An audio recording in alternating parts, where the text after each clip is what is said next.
வணக்கம் மாணவர்களே, மீண்டும் டான் கல்வி ஊடாக சந்திப்பேட்டை பெரும் மகிழ்ச்சி அடைகின்றேன். கடந்த வகுப்பில் முதலாம் தவணையின மாதிரி நாத்தின குறை வினாக்கள் பார்த்திருந்தோம். இன்று காட்சிப்படுத்தப்படுகின்றது 12ஆம் வினாவிலிருந்து செய்ய வேண்டும்.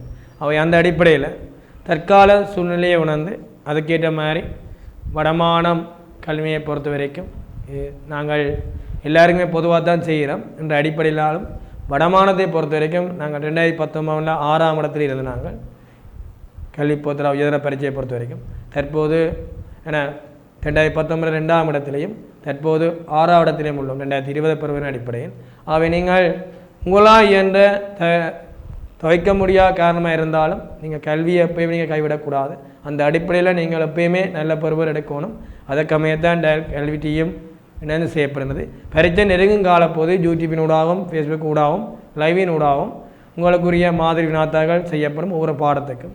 அவை அந்த அடிப்படையில் நீங்கள் காலம் இருக்கின்றது. அவை நீங்கள் பொறுமையாக இருந்து வீட்டில் இருந்து பாதுகாப்பாக இருந்து படித்து கொள்ளுங்கள். அதான் உங்களுக்கு நன்மையானது. அவை சூமின் ஊடாகவும் டீமின் ஊடாகவும் மற்றது யூடியூபின் ஊடாகவும் மற்றது நேரடி லைவ் ஊடாகவும் நீங்கள் படித்து கொண்டிருக்கிறீர்கள். அதை தொடர்ந்து படியுங்கள். அதை நீ படித்து பரீட்சை நல்ல பருவம் வாழ்த்தி விடையத்துக்கிறாங்குவோம். ஆகவே 12ஆம் 13ஆம் வினாக்களுக்கு பின்வரும் தகவலை பயன்படுத்துக. 31 ஜனவரி 2021 காசு கட்டுப்பாட்டு கணக்கின் செலாமீதி. காசு கட்டுப்பாடு என்பது பெறாமீதி, இங்கே செலாமீதி. அப்போ வங்கி மேலே பற்று. ஜனவரி மாதத்தில் சமர்ப்பிக்கப்படாத காசோலைகள் 18,000. ஜனவரி மாதத்தில் தீர்வையாகாத காசோலைகள் வசூலிக்கப்படாத காசோலைகள் 12,500. சம்பளத்துக்கென வரையப்பட்ட காசோலை 14,500. காசு கொடுப்ப நாட்டில் 1450 என பதியப்பட்டது. காசு தவறு. திருத்திய காசு கட்டுப்பாட்டு கணக்கு மீதியாகன்னு கேட்குறான். அப்போ உங்களுக்கு தெரியணும் 45,000 ரூபா எங்கால மீதி என்று சொன்னால் செலா மீதி. மாற்றப்படாத சொல்லி வரான்னு தெரியும். அது வாங்கி கூட்டி மீட்டு போவோம். அதை ஆல்ரெடி நாங்கள் எழுதி கொடுத்துருப்போம். தீர்வையாத காசோலை ஆல்ரெடி நாங்கள் வைப்பு செய்யிருப்போம். சம்பளத்துக்கென வரையப்பட்ட 14,500 ரூபா காசோலை காசு கொடுப்ப நாட்டில் 1450. இப்போ 14,500 கொடுத்தது 1450 என்று சொன்னால் 13,050 குறைவாக வச்சுட்டோம். அப்போ நாங்கள் விட்ட பிள்ளையே நாங்களான திருத்தோம். நாங்கள் விட்ட பிள்ளையே நாங்களான திருத்தோம். நாங்கள் ரிசர்ச் குறை எடுத்தோம்னா நாங்களான பிள்ளை நாங்களாக படித்தேன். இப்போ நாங்களான நல்ல பொருவருக்கா நான் திரும்பி படிக்கும்.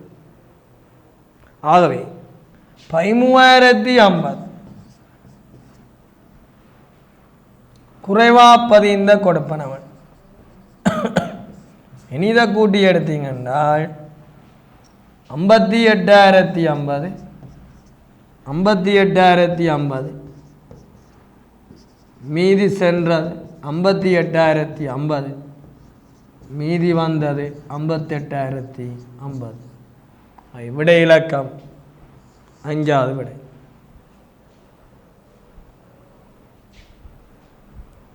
அவை அன்பான மாணவர்களே, அப்போ திருத்திய காசு கட்டுப்பாடு கணக்கு மீதி என்பது மீதி வந்தது 45,000 13,050 கூட்டி 58,050 மீதி சென்ற மீதி வந்த கழிச்சால் 58,050 வரும்.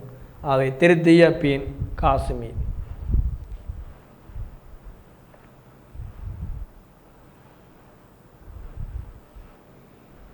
அப்போ திருத்திய பின் காசு மீதி சில மீதியாக வந்தால் அது வங்கி மேலே பற்றுன்னு சொல்லுவோம். Over draft. அது எங்கே போகும்னு சொன்னால் நிதிலைமை கூற்றில் நடைமுறை பொறுப்புகள் காட்டப்படும்.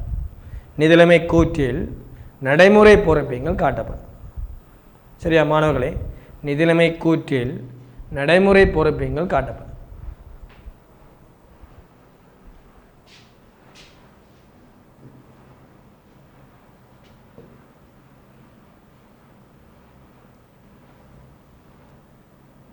அடுத்து ஜனவரி மாத வங்கி கூற்று மீது யாது. உங்களுக்கு தெரியும், எங்களுக்கு திருத்திய பின் காசு மீதி இந்த 58,050 வந்தது. இந்த 58,050 என்பது செலா மீதி மைனஸ் இதோட சமர்ப்பிக்கப்படா சொலை மாற்றப்படா சொலை கூட்டணும். ஏன் கூட்டணும்னு காரணம் தெரியும். எழுதி கொடுத்து நான் கழிச்சிட்டேன். வங்கியில் அது இன்னும் கழிக்கப்படாட்டி வங்கி கூற்று மீதி கூடவா இருக்கும். மாணவர்களே, வங்கி கூற்று மீதி கூட வேண்டபடியால் நாங்கள் வைக்கிற மீதி வங்கி கூற்று மீதி உயர்வான மீதி என்றபடியால் தான் கூட்டுறோம். ஆகவே 18,000 கூட்டினம் என்றால் 40,050 வரும் மைனஸ். இனி சம்பளத்தாவது ஜனவரி மாதத்தில் தீர்வையான காசோலை வசூலிக்கப்படாத சொலை வைப்பிச்செய்து நான் கூட்டிட்டேன். ஆனால் பேங்க் இன்னும் என் கணக்கில் கூட்டையில் வங்கி கூட்டி மீதி என்னுடைய மீதி ஒரு ஒப்படைக்க குறைவாக இருக்கும். வங்கி கூட்டி மீதியை தான் நாங்கள் என்னங்க செய்ய போகிறோம். குறைவெண்டா கழிச்சு கொள்ளுங்கள். ஆகவே 12,500 அவை கழிச்சம் என்றால் 52,550 மைனஸ் 52,550 மைனஸ்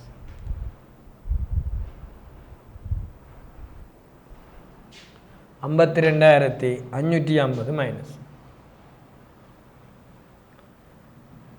விடை இலக்கம் 5வது விடை.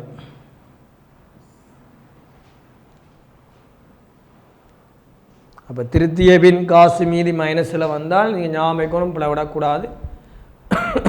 மைனஸ் 58,050 மாற்றப்படா சோலை 18,000 கூட்டி 40,050 வசூலிக்கப்படா சோலை 12,500 கழிச்சால் பாரது 52,550 மைனஸ் வங்கி கூட்டி மீதி மைனஸ்.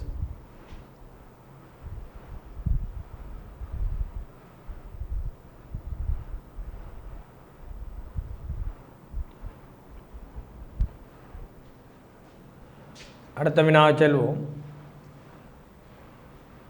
14ஆம் கேள்வியை வாசி.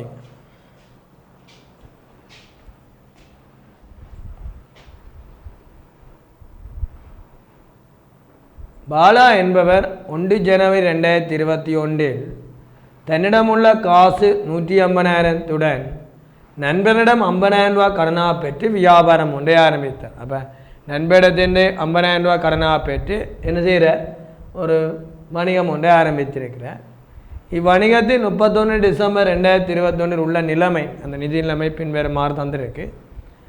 மொத்த சொத்துக்கள் 2,70,000, மொத்த பொறுப்புகள் 63,000. இவ்வாண்டில் உரிமையாளர் பற்று 20,000 இருந்ததெனின் 2020ஆம் ஆண்டுக்கான லாப நட்டம் எவ்வளோன்னு இருக்கான். செய்கவழி கீழே காட்டப்பட்டிருக்கு. எங்களுக்கு முதல் ஆரம்ப உரிமையாண்மை கணிக்கணும் என்றால் எங்களுக்கு இறுதி சொத்து தந்திருக்கு. ஆரம்ப உரிமையாண்மை அவர் 150,000 தான் ஈடுபடுத்தினவர். அவை ஆரம்பத்தில் ஈடுபடுத்தியது தன்னிடம் உள்ள 150,000. அப்போ இறுதி தேறிய லாபம் கணிக்கிறதுக்குரிய சமன்பாடு தேறிய லாபம் சமன் இறுதி உரிமையாண்மை செய்ய ஆரம்ப உரிமையாண்மை சகப்பற்று செய்ய மேலே மூலம். அப்போ இறுதி உரிமையாண்மை செய்ய ஆரம்ப உரிமையாண்மை சகப்பற்று செய்ய மேலே மூலம் என்று வரும். அப்போ இறுதி உரிமையாண்மை காண்ற என்னென்னு சொன்னால் இந்த நீங்கள் இறுதி சொத்திலிருந்து இறுதி பொறுப்பை கழிச்சு விட்டீங்கன்னு சொன்னால் 207,000 ரூபாண்டு வேறு. இறுதி சொத்திலேருந்து இறுதிய பொறுப்பை கழிச்சிங்கன்னா 207,000 வரும். ஆரம்ப உரிமையாண்மை 150,000. சகப்பற்று இவ்வாண்டில் உரிமையாளர் பற்று 20,000 இருந்தது. சரியா? ஆவே கணக்கில் மேலே மூலம் இல்லை. அப்போ 207 மைனஸ் 150 பற்று 20,000. அப்போ கூட்டம் என்றால் 227 150 கழிச்சம் என்றால் 77,000 ரூபா லாபமாக கொள்ளப்படும். விடை 2வது விடை. மேலே மூலம் இருந்தால் கழிக்கும். இப்போ நான் சாம்பாடை நான் இப்படியே மாற்றி அமைக்கலாம். என்னென்னு சொன்னால் தேறிய சொத்தில் ஏற்பட்ட அதிகரிப்பு, தேறிய சொத்தில் ஏற்பட்ட அதிகரிப்பு ப்ளஸ் பற்று செய்ய மேலே மூலம். அதை நோட் பண்ணிக்கொள்ளுங்க. தேறிய சொத்தில் ஏற்பட்ட அதிகரிப்பு. இப்போ கணக்கெடை சாம்பாடு செய்யும்போது வருமான கூட்டின் மூலம் லாபம் கணினா நீங்கள் அப்படி தான் செய்யணும். தேறிய சொத்து அடிப்படை என்ன அப்படின்னா நீங்கள் தேறிய சொத்தை பயன்படுத்தும். சரியா மாணவர்களே?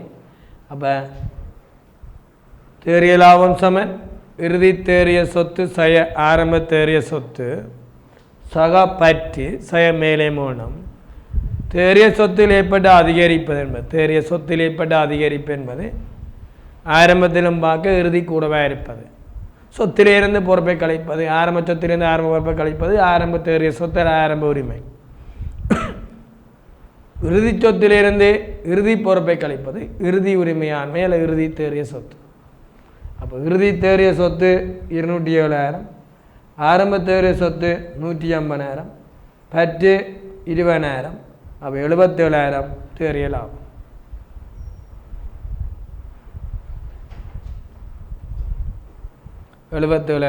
தேறிய லாபம்.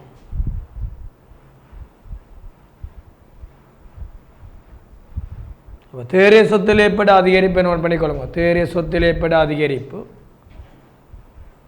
தேறிய சொத்தில் ஏற்பட அதிகரிப்பு 57,000.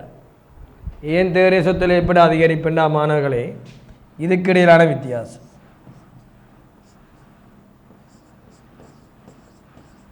இந்த 57,000ம் இந்த 20,000ம் கூட்டப்பட்டால் இந்த 77,000 உரிமையாண்மையில் ஏற்பட்ட அதிகரிப்பு அல்ல தேறிய சொத்தில் ஏற்பட்ட அதிகரிப்புன்னு சொன்னால் அந்த 57,000தோட பற்றி 20,000 கூட்டி விடுவோம். மேலே மூலம் இருந்தால் கழியுங்க, மேலதிக மூலம் இருந்தால் கழியுங்க.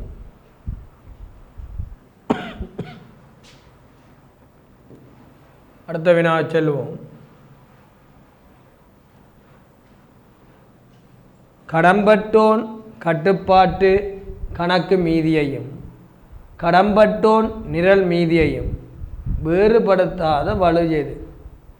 கடம்பட்டோன் கட்டுப்பாடு கணக்கு மீதியையும் கடம்பட்டோன் பட்டியல் மீதியை கடம்பட்டோன் நபரில் வார அந்த பட்டியல் மீதியையும் வேறுபடுத்தாத வலு பிழையை ஏற்படுத்தாத வலு பிழையை ஏற்படுத்தாத வலு பிழையை ஏற்படுத்தாத வலு கேட்குறான். விற்பனை நாடு 1000 ரூபா கூட்டப்பட்டது. இது கண்டிப்பாக கடம்போட்டம் கட்டுப்பாட்டு கணக்கு மீதியை ஏன்னா 1000 ரூபா கூட்டி இருக்கும். பட்டியல் மீதில் எந்த தவறையும் ஏற்படுத்தி இருக்காது. குமுதாவின் உத்திருப்பம் 1500 நபரணுக்கள் வரல் பதியப்பட்டால் கட்டுப்பாடு கணக்கில் எந்த தவறும் வந்திருக்காது. ஆனால் குமுதாண்ட மீதி 3000 ரூபா கூடியிருக்கும். ஏன்னா உத்திரும்பல் கழிக்கோணும் வர வச்சபடியால் குமுதாண்ட மீதி கூடியிருக்கும் 3000 ரூபா. மூன்றாவது காசு பருவ நாளின் கழிவுகளின் கூட்டுத்தொகை 3500 ரூபா பேரிடக்கு கணக்கு மாற்றப்படுகிறது என்றால் அது நாங்கள் பொதுப்பேரில் மொத்தம் அப்போ பொதுப்பேரில்னா கொடுத்த கணக்கு வரவு கடம்போட்டம் கட்டுப்பாடு செலவு. இப்போ கடம்போட்டம் கட்டுப்பாடில் நாங்கள் 3500 ரூபா வைக்காது. மொத்த தொகை தான் கூட்டுத்தொகையில் மொத்தம் 17 என்றால் கடம்போட்டம் கட்டுப்பாடு மீதியில் களி காட்டி கடம்போட்டம் கட்டுப்பாடு மீதி கூடியிருக்கு. வினோதனின் பதிவளித்த நட்டக்கடன் பதிவளிக்கப்பட்ட நட்டக்கடன் அறவிட முடியா கடன் 5000 கடம்போட்டம் கட்டுப்பாட்டு கணக்கில் பதியப்படாம். அப்போ அறவிட முடியா கடன் கடம்போட்டம் கட்டுப்பாடை கழிக்காட்டி கடம்போட்டம் கட்டுப்பாடு மீதி கூடியிருக்கு. கடம்போட்டம் கட்டுப்பாட்டு கணக்கு மீதி கூடியிருக்கு.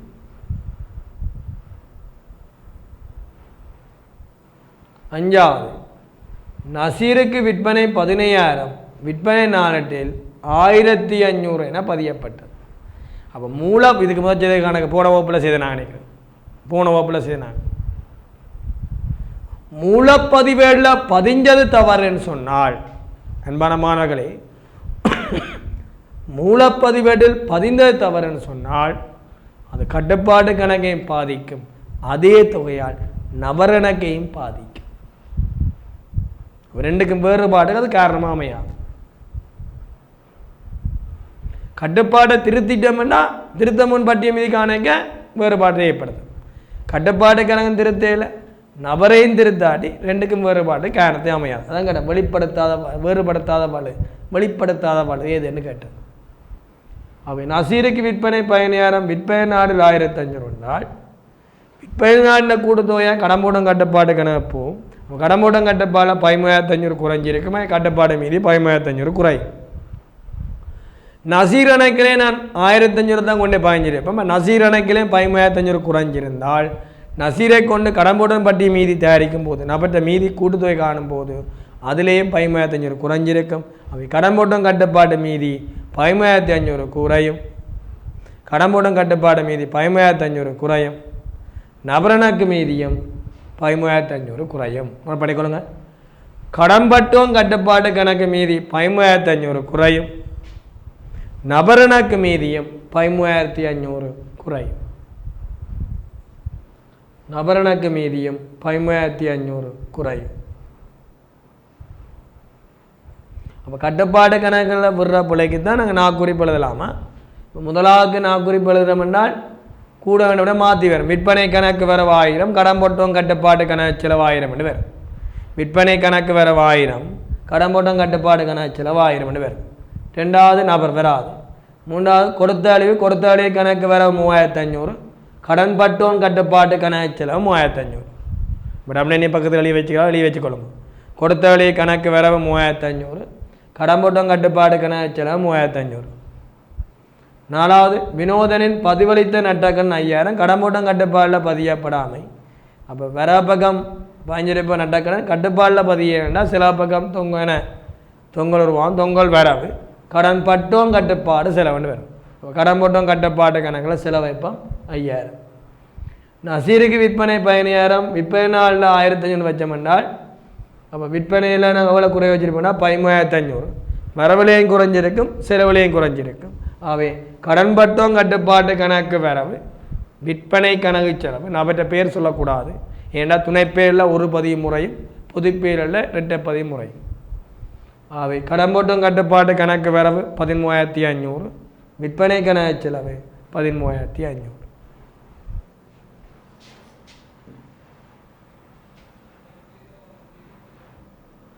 ஆவே 5வது விடை.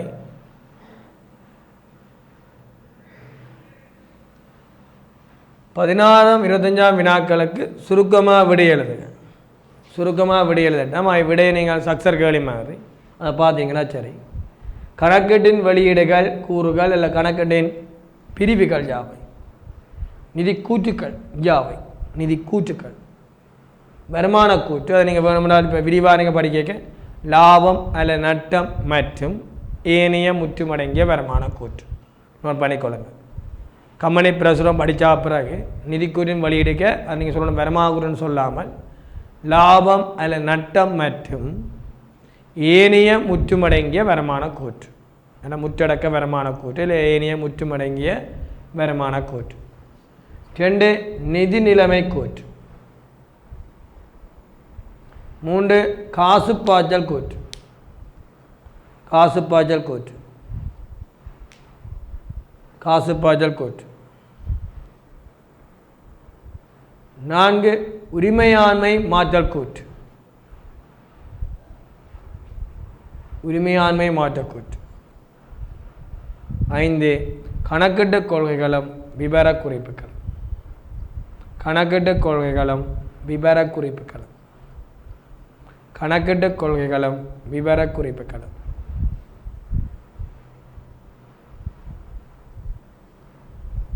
17ஆம் கேள்வி பின்வரும் கணக்குகளின் வகைகளை குறிப்பிடுங்கள். கேட்பான் நிதிக்கூற்றின் மூலங்கள் மாறிலிகள். 2020 பேப்பர்லையும் கேட்கப்பட்டது, ஒவ்வொரு வேட பேப்பர்லையும் கேட்கப்படும். சரி, அப்போ மாணவர்களே பின்வரும் கணக்கு வகைகளை குறிப்பிடுங்கள். எந்தெந்த கணக்கு வகைகளை குறிப்பிட்டோம்? பெற்ற கழிவு கணக்கு, வருமான கணக்கு. பெற்ற கழிவு கணக்கு, வருமான கணக்கு.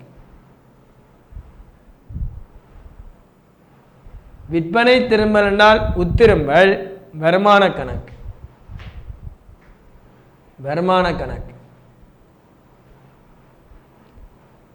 பற்று கணக்கு என்றால் உரிமையாண்மை கணக்கு. பற்று கணக்கு என்றால் உரிமையாண்மை கணக்கு. வங்கி கடன் பொறுப்பு கணக்கு. வங்கி கடன் பொறுப்பு கணக்கு. வங்கி கடன் பொறுப்பு கணக்கு. பெற்றாளி வருமானம், விற்பனை திரும்பல் வருமான கணக்கு. அந்த வருமானத்தை குறைக்கும். பற்று கணக்கு கணவருக்கு குழப்பம். பற்று உரிமையாண்மை, ஆனால் உரிமையாண்மையில் பற்று வராமை, என உரிமையாண்மை குறைக்கும். அது மாதிரி உத்திருமல் வருமான கணக்காக இருந்தாலும் உத்திருமல் வரா பக்கம் அதெல்லாம் விற்பனை உத்திருமல் கழிக்கிறாங்க. விற்பனை செலவு வருமான கணக்கு செலாமின்னு சொல்லக்கூடாது. அது மாதிரி பற்று உரிமையானவை கணக்கு செலாமின்னு சொல்லக்கூடாது. வராமீதி ஏன்னா கழிபடம். வங்கி கடன் பொறுப்பு கணக்கு. பின்வரும் கூற்றுக்கள் சரியா அல்லது பிழையா என குறிப்பிடுக. பின்வரும் கூற்றுக்கள் சரியா அல்லது பிழையா என குறிப்பிடுக. வங்கி மேலைய பற்று காணப்படுமாயின் வங்கி கூற்று வராமீதியை காட்டு. அப்போ நான் உங்களுக்கு சொன்னேன், நோட் பண்ணி வச்சுக்கொள்ளுங்க. வங்கி மேலைய பற்று இருந்தால் ஓடி இருந்தால் காசு கட்டுப்பாட்டு கணக்கு காசு கணக்கில் அது செலவு மீதியாகவும் வங்கி கூற்றில் அது வராமீதியாக காணப்படும். காசு கட்டுப்பாட்டு கணக்கில் அது செலவு மீதியாகவும் வங்கி கூற்றில் அது வராமீதியாக காட்டப்படும். அவே சரி. காசு கணக்கில் செலாமீதி காசு கணக்கில் செலாமீதி வங்கி கூற்றில் வராமீதி. காசு கணக்கில் செலாமீதி வங்கி கூற்றில் வராமீதி.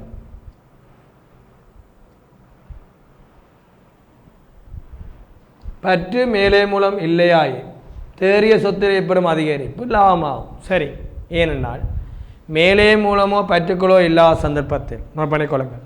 மேலே மூலமோ பற்றுக்களோ இல்லாத சந்தர்ப்பத்தில் தேறிய சொத்தில் ஏற்படும் அதிகரிப்பு லாபமாக கொள்ளப்படுவதுடன் தேறிய சொத்தில் ஏற்படும் அதிகரிப்பு லாபமாக கொள்ளப்படுவதுடன் தேறிய சொத்தில் ஏற்படும் குறைவு நட்டமாக கொள்ளப்படும். தேறிய சொத்தில் ஏற்படும் அதிகரிப்பு லாபமாக கொள்ளப்படுவதுடன் தேறிய சொத்தில் ஏற்படும் குறைவு நட்டமாக கொள்ளப்படும். கணக்கீட்டின் உள்ளீடாக அமைவது நிதி கூற்றுக்கள் ஆகும். கணக்கீட்டின் உள்ளீடுகள் என்பது உங்களுக்கு தெரியும் கொடுக்கல் வாங்கலும் நிகழ்வுகளும். அப்போ நிதி கூற்று என்பது தவறானது, அவை பிழையானது.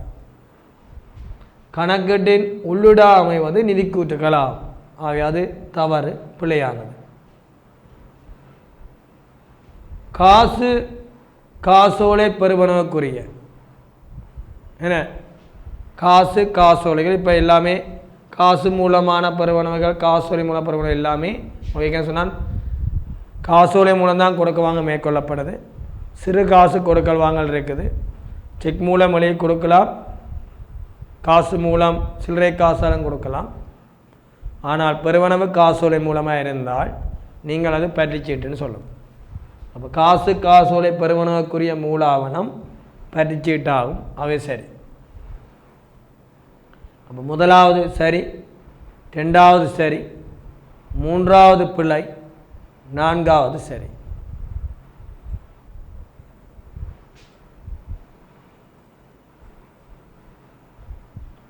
பன்னெண்டாம் கேள்வி பார்த்தோம். இப்போ 19ஆம் வினா. பெற்ற கழிவின் நிரலின் மொத்த தொகையை பதிவு செய்வதற்கான இரட்டை பதிவினை தருக. பெற்ற கழிவின் நிரலின் மொத்த தொகையை பதிவு செய்வ இரட்டை பதிவு என்றால் கடன் கொடுத்தவனுக்கு நாங்கள் விரைவாக பணத்தினை செலுத்தும் போது அந்த கடன் கொடுத்தவரிடமிருந்து நாங்கள் பெற்றுக்கொள்கிற கழிவு தான் நாங்கள் சொல்லுவோம் பெற்ற கழிவுன்னு சொல்லுவோம். அந்த பெற்ற கழிவுக்குரிய இரட்டை பதிவு கடன் கொடுத்தோன் கட்டுப்பாட்டு கணக்கு வரவு. கடன் கொடுத்தோன் கட்டுப்பாட்டு கணக்கு வரவு பெற்ற கழிவு கணக்கு செலவு. பொறுப்பு குறைதல் வரவு, வருமானம் அதிகரித்தல் செலவு. அந்த இரட்டை பதிவு விதி கோட்பாடு. பொறுப்பு குறைதல் வரவு, பொறுப்பு குறைதல் வரவு, பெற்ற வருமானம் தானே, வருமானம் அதிகரித்தல் செலவு. இப்போ டபுள் என்ன கடன் கொடுத்தோம் கட்டுப்பாடு சொல் பாவிக்கணும். கடன் கொடுத்தோம் கட்டுப்பாட்டு கணக்கு வரவு பெற்ற கழிவு கணக்கு செலவு. பெற்ற கழிவை நான் கிடைத்த கழிவுன்னு சொல்லலாம். 20ஆம் கேள்வி நான் வெட் வந்து தனியாக படிப்பிச்சுன்னா முதல் வீடியோவில் பார்த்துருப்பீங்க வகுப்பில். வெட் தனி செக்ஷனாக ஒரு 4-5 வகுப்பில் படிப்பிச்சினேன். அப்போ அந்த வெட் தொடர்பான யூடியூப் லிங்கை நீங்கள் ஃபுல்லாக பார்த்தாவே போதும், நீங்கள் எல்லாமே சரி எடுத்ததே சமம். வெட் தொடர்பாக வர பகுதி உண்டு, கம்பெனியில் வர செம்மையாக்கள் எல்லாமே சரியாக செய்வீங்க. பெருமானம் 50,000, வெட் 4,000, மொத்த பெருமானம் 54,000, வெட் 8% கணிக்கப்பட்டிருக்கு. ஒரு உத்திரம்பாய் 4 கூட்டு மொத்தம் வந்துருக்கு. வெட் நீக்கிய பெறுமதி 50,000, வெட் வந்து 4,000, மொத்த பெறுமதி 54. விற்பனை திரும்பல் நாளேட்டி மொத்தமானது பொது பேரிட்டுக்கு மாற்றுவதற்கான நாக்குறிவு பதிவினை தருக. அப்போ உத்திரும்பல் நாளின் மொத்த தொகையினை பொது பேரிட்டு மாற்றுவதற்கான நாக்குறிப்பேட்டு பதிவு உத்திரும்பலுக்கு டபிள்யூ உத்திரும்பல் வரவு கடன் போட்டோம் கட்டுப்பாடு செலவுன்னு தெரியும். பெருமேசை வரி கடனுக்கு விற்க நான் பெருமேசை வரி சேர்த்து விற்றிருந்தோம் என்றால் அப்போ அந்த நேரத்தில் கடன் போட்டோம் கட்டுப்பாடு வரவு விற்பனைக்கான செலவு வெட்கன செலவுன்னு பயஞ்சிருந்தால் உத்திரும்பேக்க கடனுக்கு விற்பனை செய்யப்பட பொருட்கள் உத்திரும்பேக்க உத்திரும்பல் கணக்கு வரவு வெட்கணக்கு வரவு கடன் பட்டோன் கட்டுப்பாட்டு கணக்கு செலவுன்னு வரும். சரியா மாணவர்களே? உத்திரும்பல் கணக்கு வரவு வெட்கணக்கு வரவு கடன் பட்டோன் கட்டுப்பாட்டு கணக்கு செலவுன்னு வரும். அப்போ நீங்கள் சிம்பிளாக ஞாபகம் வைக்கலாம் அப்படின்னு சொல்லியிருப்பேன். விற்பனை எந்த பக்கம் இருக்கோ அந்த பக்கம் வெட் வரும். உத்திரும்பல் எந்த பக்கம் இருக்கோ அந்த பக்கம் வெட் வரும். வெளித்திரும்பல் எந்த பக்கம் எழுதுறீங்களோ அந்த பக்கம் வெட் வரும். கொள்ளும் எந்த பக்கம் எழுதுறீங்களோ அந்த பக்கம் வெட் வரும். சொத்துக்கள் வாங்கிக்க சொத்துக்கள் பெருமளவு சொத்து வர வைக்க அந்த பக்கம் வெட் வரும். அப்போ உத்திரும்பல் கணக்கு வரவு 50,000. அப்போ வெட் நீக்கிய தொகை தான் எங்கே போவோம்? உத்திரும்ப கணக்கு போவோம். வெட் கணக்கு வரவு இல்லை வெட் கட்டுப்பாடு கணக்கு வரவுன்னு சொல்லலாம். வெட் கட்டுப்பாடு வெட் கணக்கு வரவுன்னு சொல்லலாம். 4,000. கடன் பட்டோன் கட்டுப்பாட்டு கணக்கு செலவு 54,000. அப்போ டபுள் என்ன? உத்திரும்பல் கணக்கு வரவு 50,000. வெட் கணக்கு வரவு 4,000. கடன் பட்டோன் கட்டுப்பாட்டு கணக்கு செலவு 54,000. அப்போ உத்திரும்ப கணக்கு வரவு 50,000. வெட் கணக்கு வரவு 4,000. கடன் பட்டோன் கட்டுப்பாட்டு கணக்கு செலவு 54,000.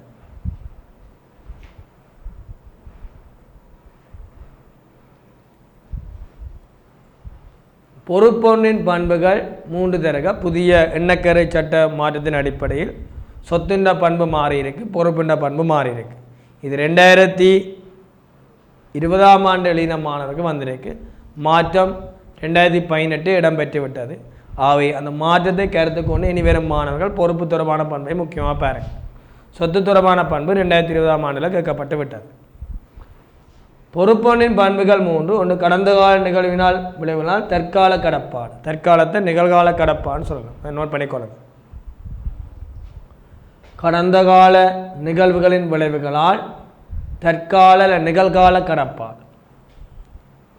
2வது நிறுவனம் ஒன்றில் நடைமுறையில் காணப்படும் தவிர்க்க முடியாத கடப்பாடு. நிறுவனம் ஒன்றினால் அது தவிர்க்கலாம், கொடுத்தே தீர்க்கும். இப்போ கடனுக்கு பொருளை வாங்கினா அவனை கொடுக்கத்தான் வேணும். அவனை கடன் கொடுத்தவனுக்கு நான் காசு கொடுத்தா தான் திருப்பி அவன் பொருளை தருவான். வங்கியில் கடன் பெற்றிருந்தேன்னா வங்கி கடனை நாங்கள் திருப்பி செட்டில் பண்ண தான் பேங்குகள் லோன் தரும்.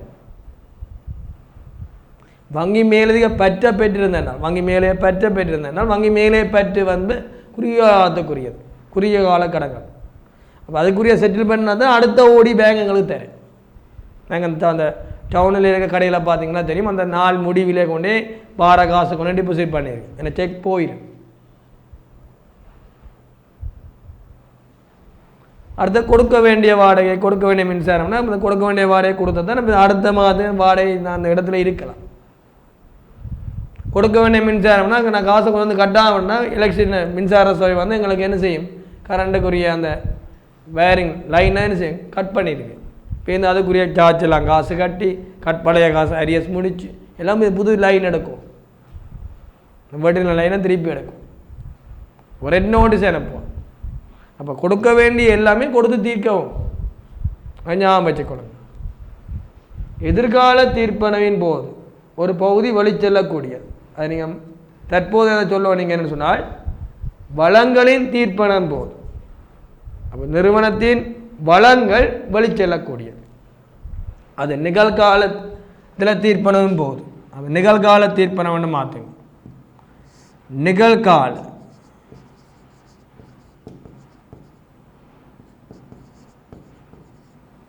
நிகழ்கால தீர்ப்பனின் போது, எதிர்காலம் அல்ல, நிகழ்கால தீர்ப்பதின் போது பொருளாதார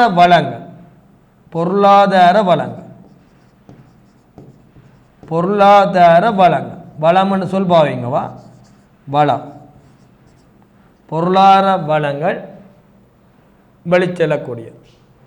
அது தீர்க்க வழிச்செல்லும். அப்போ ஒன்று என்ன, கடந்த கால நிகழ்வின் விளைவினால் உருவான தற்கால அல்ல நிகழ்கால கடப்பாடு. கடந்த கால நிகழ்வினால் உருவான நிகழ்கால தற்கால கடப்பாடு. ரெண்டாவது என்ன, நிறுவனம் ஒன்றுக்கு தற்போது நடைமுறையில் காணப்படுகின்ற தவிர்க்க முடியாத கடப்பாடு. தரையிலான்னு சொல்லலாது, தரையிலான்னு சொல்லலாது, தவிர்க்க முடியாத கடப்பாடு. மூன்றாவது நிகழ்கால தீர்ப்பணையின் போது, நிகழ்காலம் முந்தி கடந்த காலம் தான் வந்த முந்தி, இப்போ நிகழ்கால தீர்ப்பணையின் போது பொருளாதார வளங்கள் வெளிச்செல்லக்கூடிய பொருளாதார வளம்னு சொல்ல பாயும் ஒரு பகுதி என்றைக்கு அதை நீங்கள் பொருளாதார வளம்னு திருத்தி வாச்சிக்கொள்ளுங்க. பொருளாதார வளம் அப்போ நிகழ்கால தீர்ப்பனவின் போது பொருளாதார வளம் வெளிச்செல்லக்கூடியது. அப்போ சொத்துக்குரிய பண்பு படிச்சிருப்பீங்க. பொறுப்புக்குரிய பண்பு, பொறுப்புக்குரிய பண்பு என்ன திருப்பி சொல்கிறேன், கடந்த கால நிகழ்வின் விளைவினால் உருவானது அது தற்கால கடப்பாடு. கடந்த ஆண்டு உருவானது நிகழ்கால கடப்பாடை கொண்டாந்து தனியாக ரெண்டாக சொல்லலாம். அதுதான் தீய சொல்லிக்கிறோம். நிறுவனம் ஒன்றுக்கு நடைமுறையில் காணப்படும் தவிர்க்க முடியாத கடப்பாடு அல்லது நிகழ்கால கடப்பாடு. தவிர்க்க முடியாத கடப்பாடு அல்லது நிகழ்கால கடப்பாடு. தவிர்க்க முடியாத கடப்பாடு அல்லது நிகழ்கால கடப்பாடு. அடுத்து பொருளாதார வளம் வெளிச்செல்லக்கூடியது. நிகழ்காலத்தில் பொருளாதார வளம் வெளிச்செல்லக்கூடியது. கொடுத்து தீர்க்கும். இப்போ காசு கடன் கொடுத்தன காசு கொடுக்க இல்லை சொத்து வழியில் வேறையும் கொடுக்க காசு வழியால் போகும். சொத்து இல்லாத காசு இல்லாத ஒரு விடியும் போகும். அப்போ முந்தி நாங்கள் வந்து காசு வழிச்செல்லும்னு சொன்னோம். அதெல்லாம் நீக்கப்பட்டு பொருளாதார வளம் வழிச்செல்லும். பயன் தரக்கூடிய பொருளாதார நன்மைகளை கொண்ட பணத்தில் அளவிடக்கூடியதான் பொருளாதார வளம்னு சொல்லுவோம். அந்த பொருளாதார வளம் வெளிச்செல்லக்கூடியது.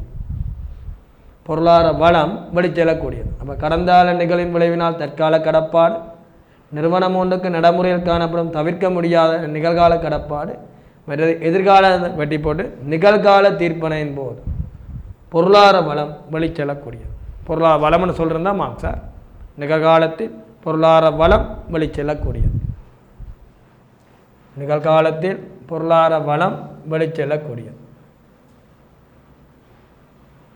22ஆம் கேள்வி,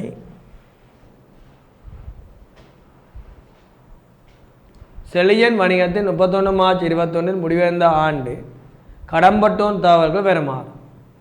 1 ஏப்ரல் 2020 கடம்பட்டோன் கட்டுப்பாடு மீது 45,000, கடன் விற்பனை 120,000, கடம்பட்டோன் பெற்றாசு 85,000, பதிவளிக்கப்பட்ட நட்டக்கடன் 4,500, விடப்பட்ட கொடுத்த கழிவு 6,000, எதிர்த்தீர்த்தல் 3,000.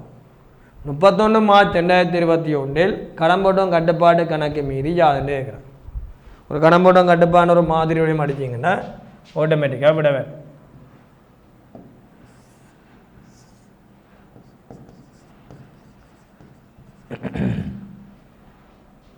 கடம்பட்டோன் கட்டுப்பாடு கணக்கு அடிச்சிங்கன்னா ஆட்டோமேட்டிக்காக விடவே. மீதி வந்தது 45,000. கடன் விற்பனை கடம்பட்டோன் கட்டுப்பாடு கணக்கு வரவு விற்பனை கணக்கு செலவு. கட்டுப்பாடு நல்லா திருப்தியாக விளங்கணும்னா கடந்த கால பரிச்சையாக எடுத்து செய்யுங்கள். பகுதி ஒன்றை முக்கியமாக செய்யுங்கள். கடம்பட்டோடம் வந்து பெற்றாசு காசு கணக்கு வரவு கடம்பட்டோன் கட்டுப்பாட்டு கணக்கு செலவு 85,000. பதிவளித்த நட்டக்கடமை காசு பெறைய காசு வரவு கடம்பட்டோன் கட்டுப்பாடு செலவு. பதிவளிக்கப்பட்ட நட்டக்கடனா கடம்பட்டோன் மீது கழிச்சாச்சு. இப்போ நாங்கள் பதியத்தான் வேணும், இறுதி மீதில் இருக்காது. அப்போ அறவிட முடியா கடன் கணக்கு வரவு கடன்பட்டோன் கட்டுப்பாட்டு கணக்கு செலவு. அப்போ அறவிட முடியா கடன் 4,500. விடப்பட்ட கழிவுன்னா கொடுத்த கழிவு, கொடுத்த கழிவு கணக்கு வரவு கடன்பட்டோன் கட்டுப்பாட்டு கணக்கு செலவு. கொடுத்த கழிவு கணக்கு வரவு கடன்பட்டோன் கட்டுப்பாட்டு கணக்கு செலவு 6,000. எதிர்த்தீர்த்தல் ஒரு நிறுவனத்தில் குறித்த நபர் கடன் போட்டுறாமல் இருக்கலாம், கடன் கொடுத்துடாமல் இருக்கலாம். இது எந்த மீதி குறைவானதோ அந்த மீதியை நீக்கம் செய்யப்பாடு எதிர்த்தீர்த்தல்னு சொல்லுவோம். அப்போ கடன் கொடுத்தோம் கட்டுப்பாட்டு கணக்கு வர வேண்டால் கடன் பட்டோம் கட்டுப்பாட்டு கணக்கு செலவு. எதிர்த்தீர்த்தல் 3,000.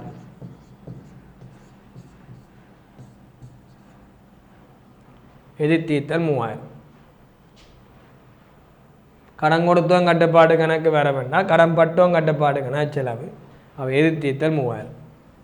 அப்போ இனி கூட்டி எடுத்தீங்கன்னா 165,000 165,000 மீசன்றது மீதி வந்து 66,500 பேர்.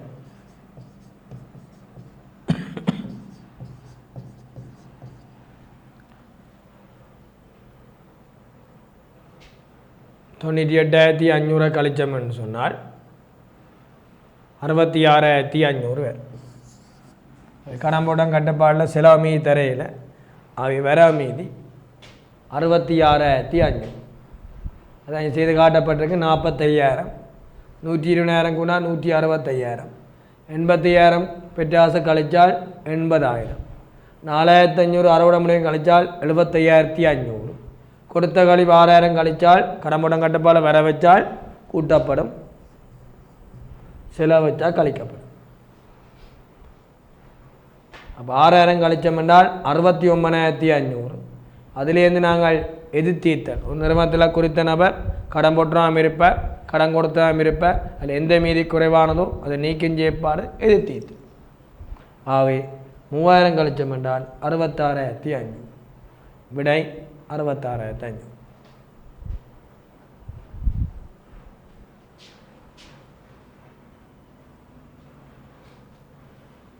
கடம்போட்டம் கட்டுப்பாடில் வர வைக்கிற விடயங்கள் மீதியை கூட்டும், செலவு வைக்கிற விடயங்கள் மீதியை குறைக்கும். மீளப்பெற்றாரோட முடிய கடன் என்பது கடம்போட்டம் கட்டுப்பாடில் வரவும் வைக்கப்படும், செலவு வைக்கப்படும், அது மீதியில் தாக்கத்தை ஏற்படுத்தாது.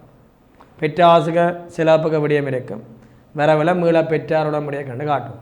கடந்த காலங்களில் நட்டமாக காட்டப்பட்ட தொகை நடப்பு காலத்தில் மீள கிடைத்தால் அதை சொல்லுவோம் மீளப்பெற்ற அறவிட முடியா கடன் சொல்லுவோம்.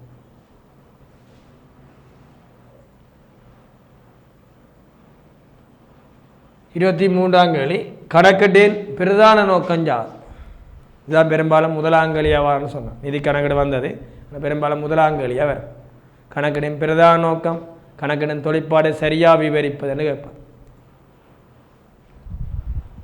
அக்கறை உள்ள தரப்பினர்கள் தீர்மானங்களை மேற்கொள்ள தேவையான பொருளாதார தகவலை வழங்கும். அப்போ நிறுவனத்தில் அக்கறை கொண்டுள்ள தரப்பினர்கள் பொருளாதார தீர்மானம் மேற்கொள்வதற்கு தேவையான தகவல்களை வழங்குறதான் கணக்கீட்டின் பிரதான நோக்கம். நோப்படைக்கொள்ளும். அப்போ நிறுவனத்தில் அக்கறை உள்ள தரப்பினர்கள் பொருளாதார தீர்மானம் மேற்கொள்வதற்கு தேவையான தகவல்களினை வழங்குதல். அப்போ நிறுவனத்தில் அக்கறை கொண்டுள்ள தரப்பினர்கள் பொருளாதார தீர்மானம் மேற்கொள்ளக்கு தேவையான தகவல்களை வழங்குறதான் கணக்கீட்டின் பிரதான நோக்கம். 24ஆம் கேள்வி பாரதி வணிகத்தின் 31 ஜனவரி 2021 உள்ள நிலைமை வருமாறு தந்திருக்கு. உரிமையாண்மை 2,50,000, நடைமுறை சொத்து 120,000, நடைமுறை அல்லா பொறுப்பு 175,000, நடைமுறை பொறுப்பு 35,000 தந்திருக்கு. 31 ஜனவரி 2021 நடைமுறை அல்லா சொத்துக்களை வேண்டு கேட்டிருக்கு. அப்போ உரிமையாண்மை எவ்வளவு 250,000 இருக்கு. நடைமுறை சொத்து எவ்வளோ இருக்குது? நடைமுறை சொத்து 120,000 இருக்கு. நடைமுறை அல்லா சொத்து தெரியாது. நடைமுறை பொறுப்பு எவ்வளோ இருக்கு? 35,000 இருக்கு. நடைமுறை எல்லா பொறுப்பு எவ்வளோ இருக்கு? 175,000 இருக்கு. இதை பாருங்க. நடைமுறை சொத்து 120,000, நடைமுறை எல்லா சொத்து தான் ஆதனம் பொறி மற்றும் போகணும் தெரியாது. நடைமுறை பொறுப்பு 35,000 தந்திருக்கு. நடைமுறை எல்லா பொறுப்பு 175,000 தந்திருக்கு. உரிமையாண்மை 250 தந்திருக்கு. இப்போ கணக்கெடு சாம்பாடு சொத்துக்கள் சமன் உரிமை சக பொறுப்பு. சொத்துக்களானது நடைமுறை சொத்து நடைமுறை எல்லா சொத்துன்னு வகைப்படுத்தப்படும். பொறுப்புகளானது நடைமுறை பொறுப்பு நடைமுறை எல்லா பொறுப்புன்னு வகைப்படுத்தப்படும். அங்கால உரிமையா. ஆகவே மாணவர்களே நடைமுறை சொத்து 120,000, நடைமுறை பொறுப்பு 35,000, நடைமுறை எல்லா பொறுப்பு 175,000, உரிமையாண்மை 250,000. அப்போ அவ்வளோத்தையும் கூட்டி நம்ம சொன்னால் 460,000 வரும். இவ்வளோத்தையும் கூட்டினோம்னா 460,000 வரும். கூட்டி பாருங்க. நீங்கள் கால்குலேட்டரில் பாய்க்கணுமா? 460,000 வரும்.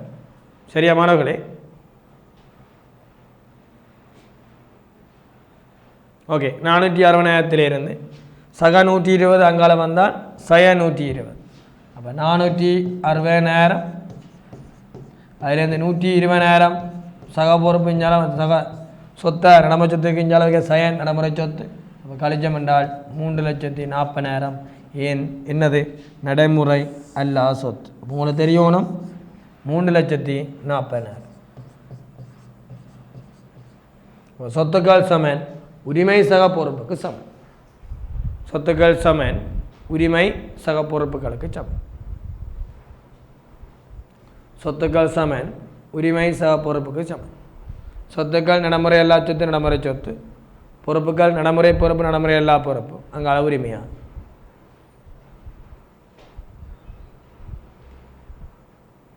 நடைமுறை எல்லா சொத்து ஆதனம் பொறிமற்ற உபானம் 3,40,000 ரூபாய். இறுதி வினாவுக்கு செல்வோம்.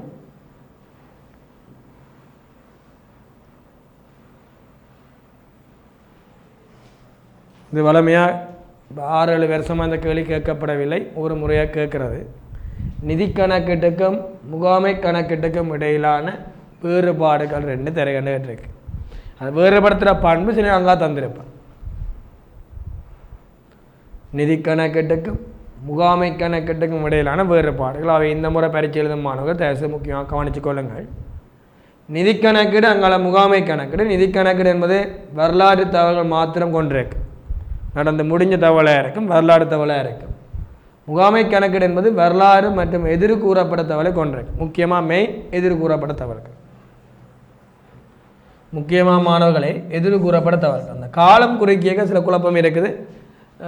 நிதி கணக்கீடு என்பது எப்பொழுதுமே கடந்த காலம். முகாமை கணக்கீடு என்பது 2019 எடுத்து பாருங்க, கடந்த காலம் எதிர்காலம் என்று போடப்பட்ட விட கூற்றுவடியில் சரி போடப்பட்டது. 2020ஆம் ஆண்டில் அதே கேள்வி கேட்கப்பட்டிருக்கு, சரி போல எடுத்து பாருங்கவா. அதில் நிகழ்காலம் எதிர்காலத்துக்கு சரி போட்டிருக்கு. பழைய டிஎஸ் கைட் புக்கில் கடந்த காலம் நிகழ்காலம் எதிர்காலம் தான் முகாமை கணக்குன்னு சொல்லப்பட்டது. இப்போ நிகழ்காலம் எதிர்காலம்னு போடப்பட்டிருக்கு. இப்போ 2020 பேப்பர் நிகழ்காலம் எதிர்காலம், 2019 பாஸ் பேப்பர் கடந்த காலம் எதிர்காலம். அப்போ நீங்கள் விடைய தெரிவு செய்யமான குழப்பம், நீங்கள் எதிர்காலத்தை தெரிவு செய்யுங்க. முகாமை கணக்கு என்பது எதிர்காலம் சம்பந்தப்பட்டது, நிதி கணக்கு என்பது கடந்த காலம் சம்பந்தப்பட்டது, நடந்து முடிஞ்சது. எலெக்ஷன் வெளியே முடிச்சிட்டிங்கல்ல, அது கடந்த காலம். எலெக்ஷன் எழுத போகிறீங்க, அது முகாமை கணக்கு, அது நிதி கணக்கிட்டக்குரியது, இது முகாமை கணக்கிட்டக்குரியது. அப்போ வரலாறு தகவல் என்பது நடந்து முடிஞ்ச தகவலை தான் சொல்கிறது வரலாறு தகவல்கள். முகாமை கணக்கில் வரலாறு மற்றும் எதிர்கூறப்பட்ட தகவலை கொண்டிருக்கும். கணக்காண்டுக்கு வேடத்துக்கு ஒரு தடவை தான் நம்ம முடிவடைந்த ஆண்டுக்குரிய இல்லை முடிவடைந்த காலப்பகுதிக்குரிய வருமான கூற்று, முடிவடைந்த காலப்பகுதிக்குரிய காசு பாய்ச்ச கூற்று, முடிவடைந்த காலப்பகுதிக்குரிய உரிமையாண்மை மாற்றக்கூறு தான் சொல்லுவோம். ஆண்டு இல்லை காலப்பகுதியாக. முகாமை கணக்கு என்பது நீங்கள் இந்த படி மேந்தலை பயிர் செய்யும் கூற்று, எல்லைக்கிரியல் கணிப்பு, முதலீடு தீர்மானம் எடுத்தல், பாதிடு காசு பாதிடு, இதெல்லாம் மேற்படிப்பில் காசு பாது படிப்பீங்க, ஏழைக்கு இல்லை மேற்படிப்பில் படிப்பீங்க.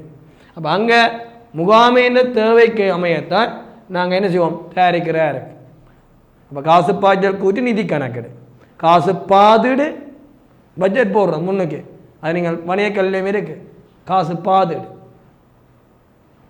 முன்கூட்டியே மதிப்பு முகாமை கணக்கெடு. அப்போ முகாமைக்கு தேவைகளுக்கு ஏற்ப தேவைப்படும் சந்தர்ப்பங்களில் தயாரிக்கப்படும். முகாமை எப்போ அவசியம்னு கருதுதோ அந்த நேரம் தயாரிக்கப்படும். நிதி கணக்கீடு என்பது உள்வாரி வெளிவாரி கட்சியினருக்கு அவசியம் தேவைப்படும். முகாமை கணக்கீடு உள்வாரிக்காக தயாரிக்கப்படுவது. நிதி கணக்கில் சட்டங்கள் விதிகள் பின்பற்றப்படும், கணக்கு நியமங்கள் பின்பற்றப்படும். அங்கால முகாமை கணக்கில் பின்பற்ற வேண்டிய அவசியம் இல்லைன்னு சொல்லும். நிதி கணக்கில் காலம் கடந்த காலம், முகாமை கணக்கு சொல்லிட்டேன் 2019 2020 பேப்பர். கடந்த காலம் எதிர்காலம் அல்ல நிகழ்காலம் எதிர்காலம். நீங்கள் விடைய தெரிவு செய்ய எதிர்காலத்தை பாருங்க, சரியா? எதிர்காலத்தை பாருங்கவா. ஆவே இவ்வளந்தான் மாதிரி வினாத்தாளுக்குரிய விடயம். மாணவர்களை இதை நீங்கள் ஃபுல்லாக பரீட்சை ரீதியில் நீங்கள் பார்த்தீங்கன்னு சொன்னால், அப்போது ஒரு 2 வகுப்பில் நாங்கள் 25 வினாக்களை பரிபூர்ணமாக முடிக்கிறோம். அப்போ பகுதி ஒன்று என்ன பொறுத்து உங்களை திருப்தியாக செய்வோம். நீங்கள் என்ன தமிழ் மொழி பேசும் மாணவர்கள் எந்த மூலையில் இருந்தாலும் இந்த டேன் கல்வி டீயின் ஊடாகவும் டேன் யூடியூபின் ஊடாகவும் பார்த்து நீங்கள் பயனை பெற்றுக்கொள்ளலாம். ஆகவே நீங்கள் டேன் கல்வி டீக்கு நீங்கள் நன்றி தெரிவிக்கணும். அவை அந்த அடிப்படையில் உங்களுக்கு பயன்பெறக்கூடிய விடயங்களை இன்பாக்ஸ் பண்ணிக்கொள்ளுங்கள். அவை நான் அதுக்குரிய கமெண்ட்ஸை நான் பண்ணிக்கொள்கிறேன். அந்த அடிப்படையில் தேவையானவர்கள் பிடிஎஃப்பை நீங்கள் கேட்டிங்கன்னா உங்களுக்கு அனுப்பிக்கொள்கிறேன். அவை அந்த அடிப்படையில் இவ்வளவு பொறுமையாக இருந்த கவனித்த அன்பு உள்ளங்கள் அனைவருக்கும் நன்றி. மீண்டும் ஒரு வகுப்பில் சந்திப்போம். அன்புடன் பாளையன். நன்றி, வணக்கம்.